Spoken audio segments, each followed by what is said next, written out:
सारे provisions Toothless tiger की तरह, बिन दांत के शेर की तरह हमें दिखाई पड़ते हैं। क्यों?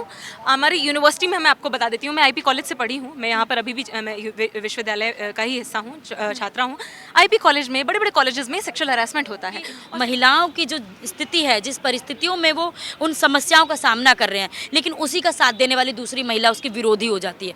तो यही महिलाएं हैं और बच्चियां हैं, जिस तरीके की वारदातों में आए दिन अखबारों में हर चौथे पन्ने पे, हर तीसरे पन्ने पे ऐसी वारदातें हमें नजर आती है।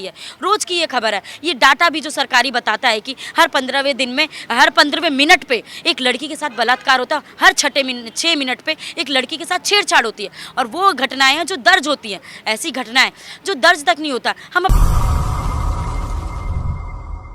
नमस्कार, मैं ब्यूटी गिरी। आज का दिन कोई नहीं भूल सकता। आज 16 दिसंबर है और इसे दिल्ली के बस में जो निर्भया का कांड हुआ था, निर्भया कांड, वो कोई नहीं भूल सकता। और इसी को लेकर आज दिल्ली यूनिवर्सिटी की छात्राएं इस मुद्दे को फिर से उठा रही हैं और बरसी मना रही हैं। इनसे जानने की कोशिश करेंगे और महिलाओं के साथ जो शोषण होता है उस पर आवाज़ उठा रही हैं। क्या कुछ कहना चाहेंगे इस पर?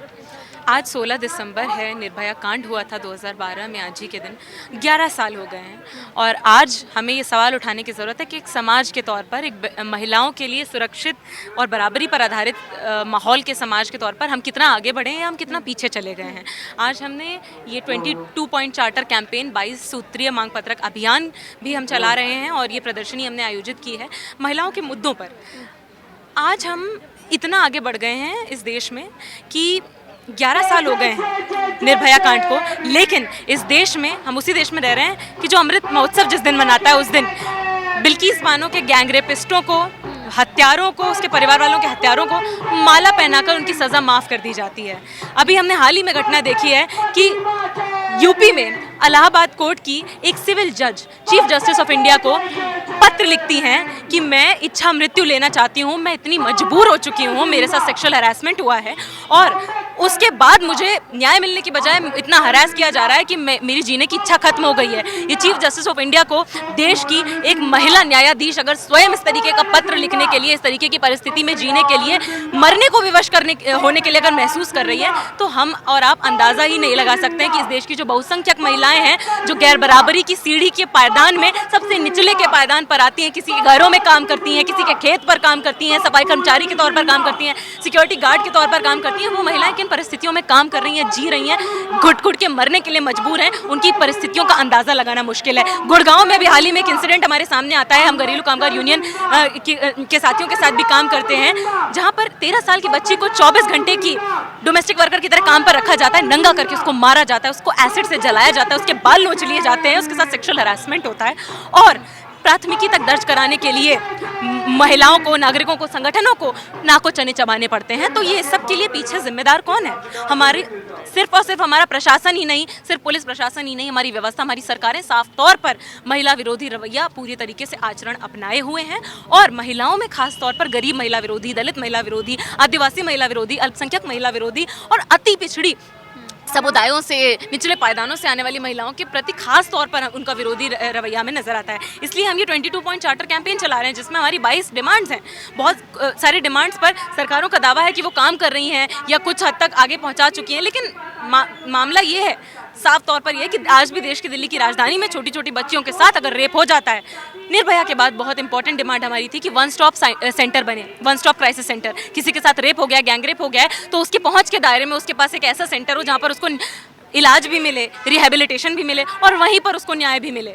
ये नहीं कि उसको थाने से थाने, हॉस्पिटल से हॉस्पिटल, खून बहती हुई हालत में उसको परेशान किया जाए, उसकी और ज़्यादा परीक्षा ली जाए। आज हम ऐसे देश में रह रहे हैं, किसी के साथ अगर हरासमेंट हो जाता है, रेप हो जाता है, गैंग रेप हो जाता है और वो प्राथमिकी दर्ज कराने वो महिला अगर जाती है, तो उसके साथ रिस्क आज भी है कि थाने में उसके साथ दोबारा वही घटना और ज़्यादा विभत्स तरीके से दोहराई जाएगी। तो इस तरीके के समाज में हम क्या सामाजिक न्याय, क्या बराबरी, क्या महिलाओं की सुरक्षा की बात करते हैं? क्या किस तरीके यहाँ पर जो खुद के देश के बीजेपी की सरकार के कई मंत्रियों पर सेक्सुअल हरासमेंट के केस हमारे सामने आते हैं, देश की शीर्ष महिला खिलाड़ी कई महीने सड़कों पर बैठती हैं, नई संसद भवन का अनावरण होता है और वहीं पर महिलाओं को जेल में भर दिया जाता है इसलिए कि वो अपनी न्याय के लिए आवाज़ उठा रही हैं। तो ऐसे समाज में, ऐसे देश में हमारे जो आंदोलन है, हमारा संगठन है महिलाओं का, उसी के बल पर जो भी पॉजिटिव चेंजेस आते हैं सो आते हैं। बाकी हम लोग सरकारों के प्रशासन के भरोसे नहीं बैठे रह सकते, इसीलिए ये प्रदर्शनी, ये 22 सूत्रीय मांग पत्रक अभियान हम चला रहे हैं। ये हमारी डिमांड्स हैं। कुछ मुख्य डिमांड्स इस तरीके से कि समान काम का समान वेतन मिले, जो महिलाएं बाहर से काम करने आती हैं, यहाँ शहरों में काम कर रही हैं, पढ़ने आ रही हैं, उनके लिए एक अफोर्डेबल सेफ हॉस्टल जोन के लिए अलग अलग जगहों पर उनके लिए एक सुरक्षित माहौल हो, लोगों को, महिलाओं को ठेके पर काम करने के लिए 14-14 घंटे काम करने के लिए मजबूर ना किया जाए। हमने देखा है आपदा के समय में अवसर खोजकर महिलाओं के, मजदूरों के काम के घंटे 12 घंटे 14 घंटे बढ़ा दिए गए कि नहीं बढ़ाए गए। सबसे बड़ा सवाल विशाखा गाइडलाइन पर खड़ी होती है कि वो क्या कर रहे हैं जब इस तरीके से वर्क प्लेस पे या हर जगह हैरेसमेंट हो रही है, बलात्कार हो रहे हैं और कोई सुनवाई नहीं हो रही। विशाखा गाइडलाइन कहाँ कार्यरत है? देखिए, महिलाओं के आंदोलन का ही नतीजा था कि ये गाइडलाइंस आई, उसके बाद कुछ प्रावधान बने, लेकिन कई मामलों में हम कहें तो विशाखा गाइडलाइंस भी बहुत सारे प्रोविजंस टूथलेस टाइगर की तरह, बिन दांत के शेर की तरह हमें दिखाई पड़ते हैं। क्यों? हमारी यूनिवर्सिटी में, मैं आपको बता देती हूँ, मैं आईपी कॉलेज से पढ़ी हूँ, मैं यहाँ पर अभी भी मैं विश्वविद्यालय का ही हिस्सा हूँ, छात्रा हूँ।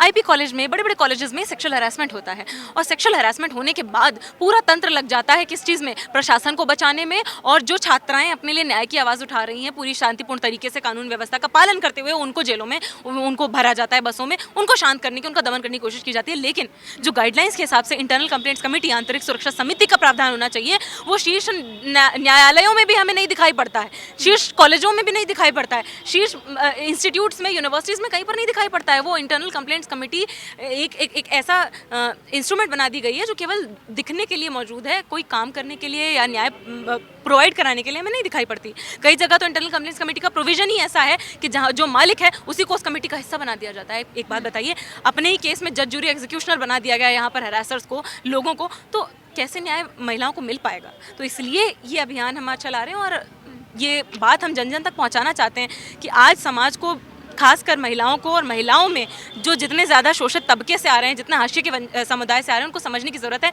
कि हमें महिलाओं के संगठन से, बेहतर समाज के इन संघर्षों से जुड़ने की ज़रूरत है, वरना हम सरकारों के भरोसे, कॉर्पोरेट सेक्टर के भरोसे नहीं बैठ सकते। आपने समान काम का समान वेतन का भी जिक्र किया, लेकिन हाल ही की बात है, राज्यसभा में स्मृति ईरानी ने कहा कि पीरियड होना कोई हैंडीकैप नहीं है।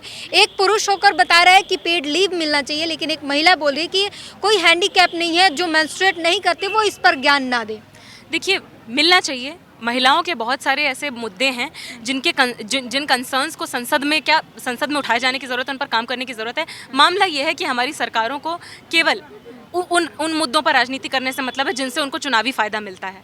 उनको बाकी जो महिलाओं के मुद्दे हैं उनसे कोई मतलब नहीं है। उनको इस बात से मतलब नहीं कि आज भी इस देश में 24-24 घंटे के लिए किसी को डोमेस्टिक वर्कर के तौर पर काम कराया जाता है। अभी गुड़गांव से घटना हमारे सामने आती है कि एक 13 साल की बच्ची को डोमेस्टिक वर्कर की तरह 24 घंटे रखा जाता है, उसको नंगा करके, उसके एम्प्लॉयर्स के बच्चे उसके साथ सेक्सुअल हरासमेंट करते हैं, उसको एसिड से जलाया जाता है, उसके बाल नोच लिए जाते हैं, उसके साथ क्या क्या नहीं होता है, उसको घर वालों से मिलने नहीं दिया जाता है। ये आज के समय की आधुनिक गुलामी नहीं है तो क्या है बताइए? तो इसी को हम अमृतकाल कह रहे हैं। तो ये बात समझने की ज़रूरत है कि जिन 22 डिमांड्स को लेकर हम ये अभियान चला रहे हैं, उन सभी डिमांड्स को पॉलिटिकल पार्टीज़ को जो कह रही हैं कि जनता के प्रतिनिधि हैं, उनको उन मुद्दों पर जब तक काम करते हुए, उन पर सुनवाई करते हुए, उन पर कानून बनाते हुए जब तक हम नहीं देख लेंगे, तब तक हम कैसे मान लें कि महिलाओं के लिए बेहतर समाज की कोई बात की जा रही है या फिर उस पर कोई प्रगति हो रही है? तो इसलिए हमारी जन जन से अपील है कि जिस बेहतर समाज, बेहतर सोसाइटी की, बेहतर महिलाओं के लिए सेफ स्पेस की आप कल्पना करते हैं, आप उम्मीद करते हैं, उसके सृजन के लिए, उसके संघर्ष में आप साथ आइए, तभी हम बेहतर समाज के अपने इस पॉसिबिलिटी की तरफ आगे बढ़ पाएंगे एक साथ। कैसे होगा जब महिला सदन में खड़ी होकर बोल रही है कि महिलाओं को इन चीज़ों की आदत है, वो फाइटर हैं, वो कर लेंगी, आप ज्ञान मत दीजिए? ये वो महिला हैं जिनके पास जेड सिक्योरिटी होगी। देखिए, ये वो महिला हैं जिनके घर में गैस सिलेंडर के दाम कम हो जाएं, बढ़ जाएं, उससे कोई फ़र्क नहीं पड़ता, जिनको इस बात से कोई फ़र्क नहीं पड़ता कि नया कोड आता है वर्कर्स का, लेबर कोड में चेंजेस आते हैं जिसमें 12-12 घंटे काम करने के लिए आज़ादी मतलब मैंडेट कर दिया जाता है। हमने देखा आपदा के समय में जब लोगों के पास जेब में फूटी कौड़ी नहीं थी और पूंजीपतियों की दौलत दिन दूनी रात चौगुनी बढ़ रही थी, उस समय वर्कर्स के काम के घंटे 12 कर दिए गए। आप एक बात बताइए, जिस महिला को 12 घंटे काम करना है, उसके बाद ओवर टाइम भी करना है, वो 12 बजे अगर छुट्टी हासिल करके 12 बजे घर जाएगी, तो इस देश में, देश की राजधानी में, जब ज़मीन ऐसी मौजूद है कि उसके साथ सेक्सुअल हरासमेंट, रेप सब कुछ होकर उसी सड़क पर वापस उसको छोड़ दिया जाएगा बिना कपड़ों के, तो ऐसी परिस्थिति तैयार करने के लिए तो हमारी सरकार ने ही उस मतलब वो ज़मीन तैयार की है ना, कि 12-12 घंटे आप काम करा रहे हैं। यहाँ ऐसे समाज में जहाँ पहले से ही लोग ओवरवर्कड हैं, जहाँ पर पहले से ही लोगों के पास एक दिन की छुट्टी नहीं है, लोगों के पास 8 घंटे का काम का अधिकार, बराबर काम के लिए समान वेतन का अधिकार, अपने जहाँ पर आप काम कर रहे हैं वहाँ पर वर्क प्लेस राइट्स का अधिकार, सुरक्षित माहौल का अधिकार, यौन उत्पीड़न से आज़ादी का अधिकार, यौन उत्पीड़न हो जाए तो आपको उसके खिलाफ न्याय मिलने का अधिकार, ये सारे अधिकारों के लिए महिलाओं के आंदोलनों ने लड़कर मिलकर बहुत मेहनत की है। लेकिन समाज में हम देखते हैं कि सत्ता में जो बैठे हुए हैं उनको कभी भी इस तरीके के बदलावों से, संघर्षों से मतलब नहीं है जो बहुसंख्यक जनता को, बहुसंख्यक महिलाओं को, उनके हितों को आगे बढ़ाए। उनको केवल चुनावी राजनीति से मतलब है। वरना आप एक बात बताइए, बीजेपी के ही जो मंत्री हैं उन पर सेक्सुअल हरासमेंट का केस सबूत के साथ जब दर्ज होता है, उसके बावजूद उन पर कोई एक्शन नहीं लिया जाता है। उनको नए संसद भवन के अनावरण के लिए बुलाया जाता है और साथ ही साथ जो सेक्सुअल हरासमेंट के खिलाफ लड़ रहे होते हैं उनको जेलों में भरा जाता है। हमने नहीं देखा है क्या कि किस तरीके से अलग अलग स्टेट्स में जिन कई मंत्रियों पर आरोप लगे हैं, कई मंत्रियों को संलग्न पाया गया है गैंगरेप के केसेस में, रेप के केसेस में, लेकिन उन पर कोई कार्यवाही नहीं की जाती, उनको संरक्षण दिया जाता है। भयमुक्त माहौल हमारी सरकारों ने बनाया है अपराधियों के लिए, और इसी भयमुक्त माहौल को हमें बदलने के लिए सरकारों से पहले तो हिसाब मांगना चाहिए। इन मांगों को मिलकर हमें संगठित तौर पर उठाने की ज़रूरत है। आज निर्भया की बरसी मनाई जा रही है, वो दिन याद किए जा रहे हैं। एक तरफ जो है महिला जज वो इच्छा मृत्यु की मांग कर रही हैं। कहा जा रहा है कि ये दौर महिलाओं के लिए मातम मनाने का विषय है, क्योंकि एक महिला जब इच्छा मृत्यु की मांग करिए तो फिर आम महिलाओं की तो बात ही अलग है। देखिए, ये देश की महिला न्यायाधीश हैं, इन्हें अगर न्यायपालिका से न्याय की उम्मीद नहीं बची और इस समाज में जीने की इच्छा अगर उनके अंदर खत्म हो चुकी है, तो जैसे कि मैंने कहा, हम इमेजिन भी नहीं कर सकते, हम कल्पना भी नहीं कर सकते कि इस देश में वो महिला जो सफाई कर्मचारी के तौर पर किसी के घर में 24 घंटे घरेलू कामगार के तौर पर, किसी के खेत में कोई दलित महिला जो मजदूर के तौर पर काम कर रही है, सिक्योरिटी गार्ड के तौर पर काम कर रही है, डबल ड्यूटी कर रही है, उनके जीने की कैसी परिस्थितियाँ हैं हम कल्पना भी नहीं कर सकते। क्योंकि ये समाज, ये सरकारें अपनी नीतियों के तौर पर, ढांचागत तौर पर महिलाओं को असुरक्षित माहौल में ढकेल रही हैं, असुरक्षित माहौल में काम करने के लिए, जीने के लिए, बिना न्याय के जीने के लिए हमारी सरकारें ही मजबूर कर रही हैं। लेकिन इतिहास गवाह रहा है कि चाहे पढ़ने का अधिकार हो, चाहे न्याय मिलने का अधिकार हो, सेक्सुअल हरासमेंट के खिलाफ, रेप के खिलाफ महिलाओं ने एक साथ मिलकर अपने अधिकारों को जीता है लड़कर, और आगे भी हम एक साथ अपने संघर्ष के दम पर, अपने संगठित संघर्ष के दम पर हम आगे भी इस स्थिति को बदलने के लिए, बेहतर समाज के लिए संघर्ष करेंगे। और सबसे यही अपील करते हैं, जिस बेहतर समाज का आप सपना देखते हैं, जिससे आप परेशान हैं, शिकायत रखते हैं, उसको बदलने के संघर्ष में साथ आइए, और कोई ऑल्टरनेटिव नहीं है। इनके लिए कहा यह जा रहा है कि अगर आपको इच्छा मृत्यु चाहिए ही तो जाके सुसाइड कर लो। इस तरीके के मीडिया में, लाइमलाइट में आने के लिए ये चीज़ें करी जा रही है, क्या कहेंगे इस पे? और ये कहने वाली महिलाएं ही हैं। देखिए, ये मान लेना कि सभी महिलाओं में एक बहनचारा है और सभी महिलाएं बराबर हैं, ऐसा नहीं है। क्योंकि अगर ऐसा होता तो जो संसद भवन में बैठकर महिलाएं महिला विरोधी बयान देती हैं, महिला विरोधी बातें करती हैं, महिला विरोधी बिलों को, प्रस्तावों को समर्थन देती हैं, वो हमें नहीं दिखाई पड़ता। साफ सी बात है कि हमारे देश में महिला ही दूसरी महिला पर शोषण करते हुए भी पाई जाती है। जिस 24 घंटे काम करने वाली एक बच्ची को घरेलू कामगार के तौर पर उसको जो जलाया जा रहा है, उसके साथ मतलब जानवर से भी बदतर सलूक किया जा रहा है, वो एक महिला ही पाई जा रही है घर के अंदर। तो उसको इतनी ताकत किसने दी है? सिस्टम ने दी है। सिस्टम ने वो ज़मीन तैयार की है जहाँ पर एक घर के अंदर जो मालिक है या जो मालकिन है वही जज, जूरी और एग्जीक्यूशनर बन जाते हैं अपने ही केस में, और उस पर FIR तक दर्ज कराने के लिए कई बार हमारा पूरा प्रशासन मालिक के साथ खड़ा दिखाई पड़ता है। या फिर जिसके पास ताकत है, जिसके पास पैसा है, जिसके पास कनेक्शंस हैं, वो किसी भी तरीके से अपनी बात मनवा सकता है, खराब काम, गलत काम, क्राइम करके भी उसके साथ मतलब हाथ धो सकता है। लेकिन जो बहुसंख्यक जनता है उसके पास सबसे पहली बात तो सुरक्षित माहौल नहीं, दूसरी बात जो परिस्थितियां हैं वो इतनी खराब हैं कि खराब परिस्थितियों में रहने, जूझने के बावजूद न्याय की उम्मीद नहीं बचती है। इसीलिए हमने यही चीज़, जब महिला खिलाड़ियों के साथ ये हुआ तब भी हमने देखा कि वो तो सशक्त महिलाएं हैं। जब उनको इतना मजबूर किया जा सकता है कि हर तरीके के थ्रेट्स, न्याय तो मिलना छोड़ दीजिए, वो हमने देखा है, उनके साथ ऐसा हो सकता है। तो देश की आम जो महिला है, जो शिक्षा मतलब लेने के लिए स्कूल तक नहीं पहुंच पाती, वो महिला किस तरीके से हिम्मत करके आवाज़ उठाएगी कि हमारे साथ भी कुछ गलत हो रहा है तो हम बोल सकते हैं, हम भी न्याय की आवाज़ उठा सकते हैं। उस महिला तक, इस समाज की गैर बराबरी की सीढ़ी में सबसे निचले पायदान की महिला तक ये बात पहुँचा पाने के लिए, ये हौसला पहुँचा पाने के लिए कि बहन हम तुम्हारे साथ खड़े हैं, जब तक उस औरत को, उस महिला को बराबरी का दर्जा, बराबरी का अधिकार, न्याय का अधिकार सही में ज़मीनी तौर पर, पुख्ता तौर पर नहीं मिल जाता है, तब तक हम महिलाओं का आंदोलन, हमारा संघर्ष नहीं थम सकता है। एक सवाल फिर से आपसे वही सवाल पूछूंगी कि जहां महिला जज इच्छा मृत्यु की मांग कर रही है, जहां महिलाओं को सड़क पर आकर इसका आंदोलन करना चाहिए क्योंकि महिलाओं के लिए मातम का विषय है ये, बहुत दुखद बात है, वहां महिलाओं को ट्रोल कर रही हैं, उन्हें ही ट्रोल कर रही है, कह रही है लाइमलाइट में आने की एक तरीका है।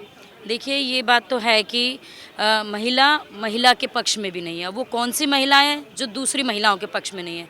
जैसे मुदिता जी ने बताया कि अगर सभी महिलाएं एक समान हम मान रहे हैं, ऐसा नहीं है। जो उच्च वर्ग में जो पहुंच गई हैं महिलाएं या अपने ऊंचे पद पे पहुंची हुई हैं, वो खुद ही महिलाओं का इस तरीके से महिला विरोधी बातें कहती हुई आई हैं। और ये साफ आपके सवाल से जाहिर भी होता है कि ऐसे ही अगर एग्जाम्पल हम अगर लें कि घर में कोई काम करने वाली महिला है, किसी के घर में साफ सफाई का काम कर रही हैं या खाना बनाने का काम कर रही है, वहाँ पे अगर मालिक द्वारा उस घरेलू कामगार के ऊपर अगर शोषण होता है या बलात्कार जैसी घटना सामने आती है, तो मालिक की जो पत्नी है वो भी एक महिला है, वो ना कि महिला का साथ देते हुए अपने पति का साथ देती हुई नजर आती है। तो ये दोनों महिलाओं के अंतर विरोध को हमें एक चीज और ऐड करूंगी क्योंकि वो जो पत्नी है उसे भी तो डर है अपने पति का, क्योंकि यहाँ पे जो पुरुष है वो डोमिनेंट है, तो वो उस पर भी साफ सी बात है, वो निर्भर है। क्योंकि ये निर्भरता के तौर पे भी कि वो उसको अपने भविष्य के तौर पे वो सोच रही है और वो दूसरी महिला की पीड़ा नहीं समझ रही है। अगर उसके साथ कुछ होता है तो वो अपनी पीड़ा को तो जाहिर करने के लिए है ही। मैं किसी की पीड़ा का अंतर नहीं कर रही हूँ, मैं एक बात बताने की कोशिश कर रही हूँ कि महिलाओं की जो स्थिति है, जिस परिस्थितियों में वो उन समस्याओं का सामना कर रहे हैं, लेकिन उसी का साथ देने वाली दूसरी महिला उसकी विरोधी हो जाती है। तो यही है कि सफाई कर्मचारी अगर वो साफ घरेलू कामगार हैं और उसके साथ अगर साथ नहीं दे रही है वो महिला, तो ये हमें दोनों का अंतर दिखाई देता है। ऐसे ही अगर हम अलग अलग एग्जाम्पल लें कि अगर कोई ठेकेदार में महिला होगी, कोई किसी कंपनी के ठेकेदार की महिला होगी, वही दूसरी महिला का शोषण करती हुई नजर आएगी।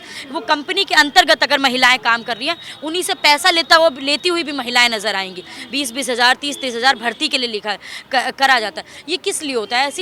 ऐसी उनको आज़ादी किस तरीके से मिलती है? एक तरीके से समाज भी इसके लिए जिम्मेदार है। और हम लोग इस चीज़ को अगर देखें, इसका नज़रिया देखें कि क्या है, हमारी जो सरकार है इस तरीके की नीतियों को बढ़ाने के लिए सबसे ज़्यादा इसकी जिम्मेदार साबित होती है। अगर कंपनी में कोई ठेके के अंदर आ रहा है तो जाहिर सी बात है, ठेके के अंदर आप किसी को नौकरी पे भर्ती करेंगे तो वो वैसे ही उस ठेकेदार या कंपनी से शोषित होगी।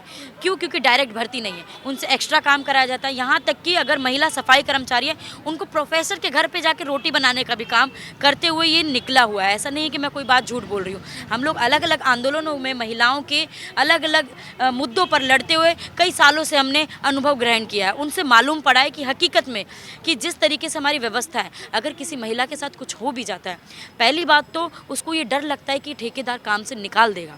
दूसरी बात तो उसको अपना डर लग रहा है कि उसका घर कैसे चलेगा। उसका पति पे जिस पे निर्भर है, वो निकलना चाहती है कि वो कुछ कमाए अपने घर की स्थिति को सुधारने के लिए। लेकिन क्या होता है, हर जगह से उसको घेर लिया जाता है। अगर कुछ होता भी है तो वो यूँ नहीं बोल पाती कि उसकी नौकरी पे सवाल आता है। अगर वो बोलने की हिम्मत करती है तो अगर शिकायत के लिए जाती है, पहली दफ़ा में उसका एफआईआर दर्ज नहीं होता है। कई बार कोशिश करने के बाद अगर एफआईआर दर्ज भी हो जाती है, बार बार उसको कोर्ट कचहरी के चक्कर लगाने पड़ते हैं। फास्ट ट्रैक कोर्ट जिस तरीके से निर्भया के केस में कुछ जीत भी हासिल हुई थी महिलाओं के आंदोलन से कि वन स्टॉप क्राइसिस सेंटर का एक निर्माण किया था, फंड का निर्माण किया था, लेकिन उसी फंड से हमारे बीजेपी सरकार के नेता लोग अपनी गाड़ियाँ खरीदते हुए दिखाई देते हैं। उसी फंड से ना तो किसी पीड़िता की सुरक्षा पहुँचती है, बल्कि पीड़िता बार बार परेशान होती है, बार बार उसको चक्कर लगाने पड़ते हैं और अपना खुद का पैसा लगा के उसको बार बार कोर्ट या कचहरी में या महिला थाने पे जाना पड़ता है। ये हकीकत है, ये ज़मीनी हकीकत है। इन हकीकतों को हम नज़रअंदाज नहीं कर सकते। कहीं पे भी आप देखते हो, बस्तियों में अगर महिलाएं काम करती हैं, फैक्ट्रियों में, उनके साथ भी इस तरीके की आए दिन बदसलूकी होती रहती है। सवाल है कि अगर सरकार तानाशाह होती जा रही है, इतनी मजबूत होती जा रही है, तो कमी किसकी है? किसकी कमी के कारण सरकार मजबूत हो? जिम्मेदार हर कोई है। जिम्मेदार आप भी हो सकते हैं, जिम्मेदार मैं भी हो सकती हूँ। क्यों? क्योंकि हम लोग को पहले इंतजार नहीं करना, हमें बोलना है। यहाँ पे जो भी अगर देख रहा है, जिम्मेदार वो भी है कि अपनी घटनाओं के लिए जब हमारे गेट पे दस्तक होगी तभी हम बोलेंगे। हमें बोलना पड़ेगा, हमें आना पड़ेगा, जमीनों पे उतरना पड़ेगा। सरकार इतनी मजबूती से आकर के विरोधियों का साथ देती हुई नजर आती है। बिल्किस बानो जैसे रेप केस के बलात्कारियों को माला पिनाते हुए, लड्डू खिलाते उनको बढ़ा चढ़ा करके दिखाती हुई नजर आती है। क्यों? क्योंकि हम लोगों को एकजुट होकर बोलना पड़ेगा। यहाँ पे खड़े हुए सभी लोगों को एक साथ होना पड़ेगा। जितनी भी महिलाएं हैं और बच्चियां हैं, हैं, जिस तरीके की वारदातों में आए दिन अखबारों में हर चौथे पन्ने पे, हर तीसरे पन्ने पे ऐसी वारदातें हमें नज़र आती है। रोज़ की ये खबर है, ये डाटा भी जो सरकारी बताता है कि हर 15वें दिन में, हर 15वें मिनट पे एक लड़की के साथ बलात्कार होता है, हर 6 मिनट पे एक लड़की के साथ छेड़छाड़ होती है। और वो घटनाएं हैं जो दर्ज होती हैं, ऐसी घटनाएं जो दर्ज तक नहीं होता। हम अपनी ज़िंदगी का ही सफ़र देखें, हम ये पहले अगर जन्म लिया तब से लेके अभी तक हमने कितनी ऐसी हरेसमेंट का शिकार हुए हैं। कोई महिला नहीं है, कोई बच्ची नहीं है जो बची हो। इस चीज़ को हर दिन हम महसूस करते हैं, बसों में महसूस करते हैं, अपने घरों में महसूस करते हैं, यूनिवर्सिटी में महसूस करते हैं, फैक्ट्रियों में महसूस करते हैं। अपनी ज़िंदगी में भी आगे बढ़ने की सोचे तो वो भी हमें डरती हुई भयानक चीज़ दिखाई देती है। क्यों? क्योंकि सरकार इसके लिए जिम्मेदारी नहीं ले रही है। वो सिर्फ सपोर्ट करती है उन आरोपियों को बचाने के लिए। कठुआ का केस ले लीजिए, उन्नाव का केस ले लीजिए, ऐसे कई केस हैं जिस पे सरकार उनके पक्ष में रैलियां निकालती हुई दिखाई देती है। तो हम लोगों को, हमारे पास एक ही रास्ता बचता है कि हम लोगों को एकजुट होकर सरकार को उसी तरीके से अपनी मांगे को, ये हमारे पास 22 सूत्री मांग पत्र है जिसको लेकर के हम लोग ये अभियान भी चला रहे हैं कि इसको अगर हम जब तक लागू नहीं करवाएंगे तब तक इस तरीके से हमारी जो महिलाओं का जो हैरेसमेंट है वो बार बार हमें देखने को मिलेगा। हमें कई बार ऐसी घटनाएं दिखती है, बहुत बार दुख भी होता है समझ के, और अंदर से रूह भी कांप जाती है कि हम करें तो करें क्या।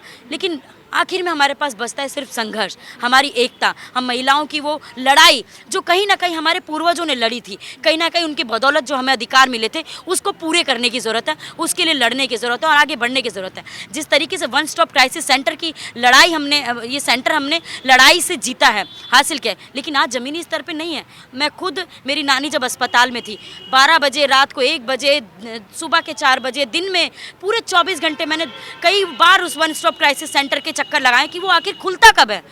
कभी भी उसको देखा तो उसमें ताला लगा हुआ है। ऐसे कई सेंटर है जो सरकारी अस्पतालों में खोल तो दिए हैं लेकिन उसकी कोई सुविधा किसी भी पीड़िता को नहीं मिल रही है। और इसी तरीके से अस्पतालों की हालत भी है, कोई अगर विक्टिम है उसको ना तो तुरंत इलाज मिलता है। ऐसा ही तो हुआ था निर्भया के केस में कि 3 पुलिस इसके अंडर में आएगी क्योंकि वो बस चक्कर लगाती रही थी। तीनों पुलिस में ये चर्चा हो रही थी किसके अंडर आएगा ये केस, लेकिन ये नहीं किसी ने सोचा कि उस महिला को पहले इलाज दिया जाए। तो हमारी संवेदनाएं भी मर चुकी हैं। हमारे यहाँ पे इस तरीके से केस के ऊपर देख रहे हैं, तो ये हमें सोचना पड़ेगा। इस तरीके से दर्दनाक घटनाएं आखिर कब तक चलेगी? हम लोगों को एक साथ आकर के मिलके बोलना पड़ेगा और इसका इंतज़ार करते हुए नहीं, इसलिए कि हम अभी से अगर करेंगे तो आगे हो सकता है सुरक्षित समाज हम बना सके। सुरक्षित समाज की जो हमारी लड़ाई है, महिला जिस तरीके से अभी सुरक्षित नहीं है वो हमें बार बार डराती है। वो डरावना खौफनाक दृश्य हमें हटाना पड़ेगा, तभी जब हम एक साथ होंगे और मिलेंगे, एक साथ लड़ेंगे और पुराने आंदोलनों से सीखते हुए आगे अपनी जो जिस तरीके की दिक्कत और समस्या है उसको साथ लेते हुए, उसको ख़त्म करते हुए हमें आगे बढ़ना पड़ेगा। और इस सरकार को चुनौती देनी पड़ेगी। अगर महिलाएं सड़कों पर उतरती हैं तभी महिलाओं की आज़ादी और महिलाओं के जो अधिकार है वो हासिल होते हैं। और जो भी अभी भी हासिल है वो सरकार ने प्लेट में हमें खाने की तरह परोस के नहीं खिलाया, वो महिलाओं ने लड़ करके हासिल किया। चाहे वो शिक्षा का मुद्दा हो, चाहे वो रोजगार का मुद्दा हो, चाहे वो सुरक्षा का मुद्दा हो, चाहे महिलाओं को आगे अपनी नौकरी करने का मुद्दा हो, ये सभी मुद्दे जो है